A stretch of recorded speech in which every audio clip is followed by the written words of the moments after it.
بسم اللہ الرحمن الرحیم۔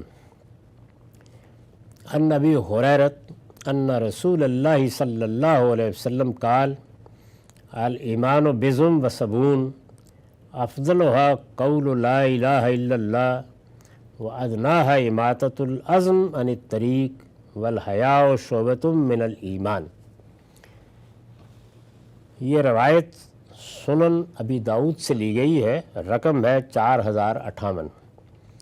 ابو ہریرہ رضی اللہ عنہ بیان کرتے ہیں کہ رسول اللہ صلی اللہ علیہ وسلم نے فرمایا، ایمان کی 70 سے کچھ اوپر شاخیں ہیں، ان میں سب سے زیادہ فضیلت کی چیز یہ کہنا ہے کہ اللہ کے سوا کوئی الہ نہیں۔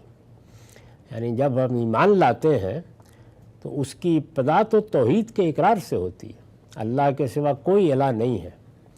لیکن کیا یہ ایمان محض معتقدات کا نام ہے؟ کیا اس کے نتیجے میں انسان کے اخلاقی وجود میں کوئی تبدیلی نہ بھی ہو تو یہ قبول کر لیا جائے گا؟ تو یہاں یہ فرمایا ہے کہ اگرچہ ایمان ابتدا میں تو اقرار کا نام ہے، یعنی ہم کہتے ہیں کہ اشہد ان لا الہ الا اللہ، ہم نے اس بات کو تسلیم کر لیا کہ اللہ کے سوا کوئی الہ نہیں ہے، ہم مسلمان ہو گئے، تو یہ سب سے بڑی بات ہے۔ یہاں سے ایک انسان ایمان کی زندگی شروع کرتا ہے، لیکن ایمان اور اس کے تقاضے یہاں ختم نہیں ہو جاتے۔ اس کے بعد ظاہر ہے کہ انسان کے اس پورے اخلاقی وجود کی تطہیر ہونی چاہیے، اس کو پاکیزہ بننا چاہیے۔ تو فرمایا کہ سب سے اوپر دیکھو گے تو یہی نظر آئے گا کہ اللہ کے سوا کوئی الہ نہیں، لیکن آئیے آپ کو بتائیں کہ یہ کہاں تک جاتا ہے۔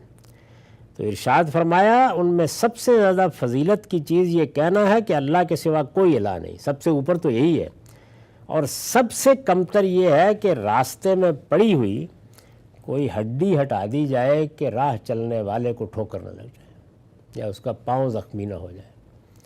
یعنی یہاں تک اس کو جانا چاہیے۔ اگر اوپر ایمان ہے تو نیچے ایک ایک چیز جو انسانوں سے متعلق ہے اس میں اس درجے میں آدمی کو اپنی ذمہ داریاں سمجھنی چاہیے کہ راستے میں پڑا ہوا کوڑا کرکٹ بھی گویا ایمان کا تقاضا ہے۔ یہ فرمایا کہ اس کو الگ نہ سمجھو، یہ ایمان ہے جو مختلف شعبوں میں ظہور پذیر ہوتا ہے۔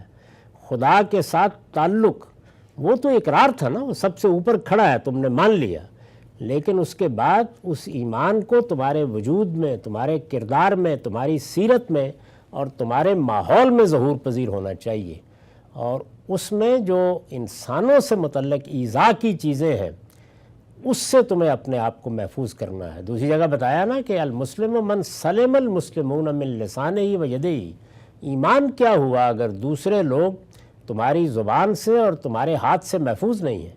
تو لوگوں کی جان، لوگوں کے مال، لوگوں کی آبرو، یہاں تک کہ تمہارے گرد و پیش میں بھی کوئی چیز لوگوں کے لیے اذیت کا باعث بننے والی نہ ہو، ایک ہڈی بھی اگر راستے میں پڑی ہوئی ہے اور تم نے اس کو نہیں اٹھایا اور راستہ صاف نہیں کیا، تو یہ ایمان ہی کا ایک تقاضا تھا، بہت کمزور صحیح، لیکن ایمان ہی کا تقاضا تھا جو تم نے پورا نہیں کیا۔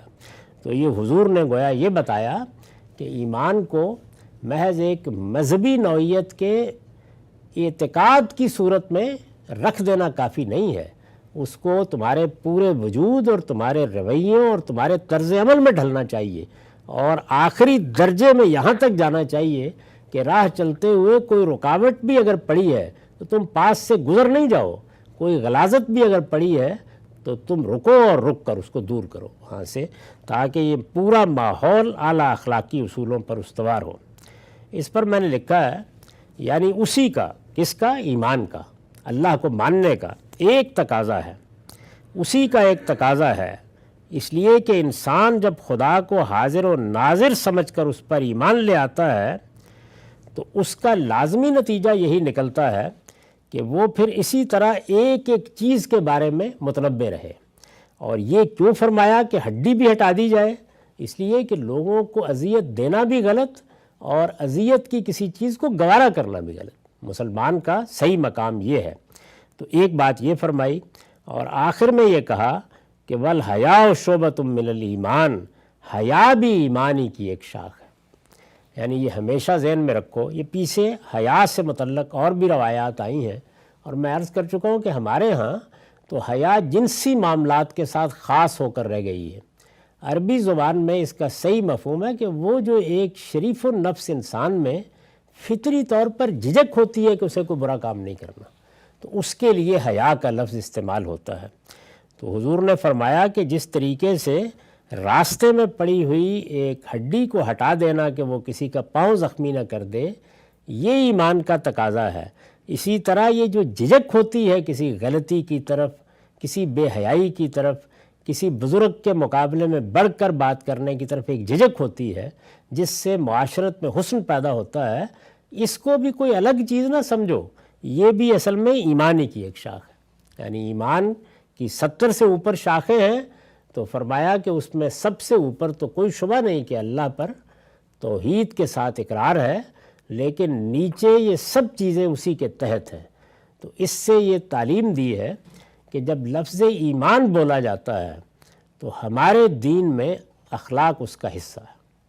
یعنی چونکہ ایمان اور اخلاق یہ اپنی جگہ سے الگ الگ دو چیزیں نہیں ہیں، بلکہ ایمان ہی کا ظہور اخلاق میں ہوتا ہے، اور اخلاق ہی کی چوٹی پر جا کر وہ ایمان بن جاتا ہے۔ اس کو قرآن مجید نے بھی مختلف پہلوؤں سے واضح کیا اور بڑی بلاغت کے ساتھ واضح کیا ہے۔ مثلا جو اخلاقی احکام سورہ بنی اسرائیل میں دیے ہیں، ان کے آخر میں یہ کہا ہے کہ یہ الحکمہ ہے۔ دوسری جگہ یہ بتایا ہے کہ ایمان و اخلاق دونوں الحکمہ ہی ہیں، اور ایک تیسرے مقام پر یہ کہا ہے کہ رسول اللہ صلی اللہ علیہ وسلم جب بعثت ہوئی تو ما کنتا تدری مل کتاب ولا ایمان، تو شریعت کے مقابلے میں ایمان کا صرف ذکر کیا، تو جہاں ایمان کا ذکر کیا تو گویا اخلاق اس کا حصہ ہے، اس کو لازماً اس میں شامل ہونا چاہیے۔ تو عربی زبان میں حیا اس جھجک کو کہتے ہیں، یعنی جو برائی کی طرف جانے میں ہوتی ہے، جو کسی روایت کو توڑنے میں ہوتی ہے، جو آگے بڑھ کر بزرگوں کے مقابلے میں اپنی برتری کو بیان کرنے میں ہوتی ہے۔ تو اس طرح کے ہر موقع کے اوپر جو انسان ایک فطری جھجک اپنے اندر پاتا ہے، اس کو حیا سے تعبیر کیا جاتا ہے، اور اللہ کے رسول نے اس کو ایمان کا ایک شعبہ قرار دیا ہے۔ یعنی یہ ایمان ہی کا حصہ ہے۔ اصل میں ایمان ایک برملا اقرار کا نام ہے، لیکن وہ باطن میں انسان کی فطرت کے ان تقاضوں سے اٹھتا ہے، تو ان چیزوں کا بھی لحاظ ہونا چاہیے۔ اس سے یہ بتانا مقصود ہے کہ مذہبی اعتقادات انسان کے اخلاقی وجود سے الگ کھڑے کر کے دیکھے جائیں تو وہ پھر بس ڈوگماز ہی ہوتے ہیں، لیکن اگر وہ انسان کے اخلاقی وجود کے لیے اس طرح اور اس فہم کے ساتھ سامنے آئیں تو وہ حقیقی تصویر ہے جو اللہ کا پیغمبر چاہتا ہے کہ لوگوں کے سامنے رہے اور وہ اس کی پیروی کرے۔ وآخر دعوانا الحمدللہ۔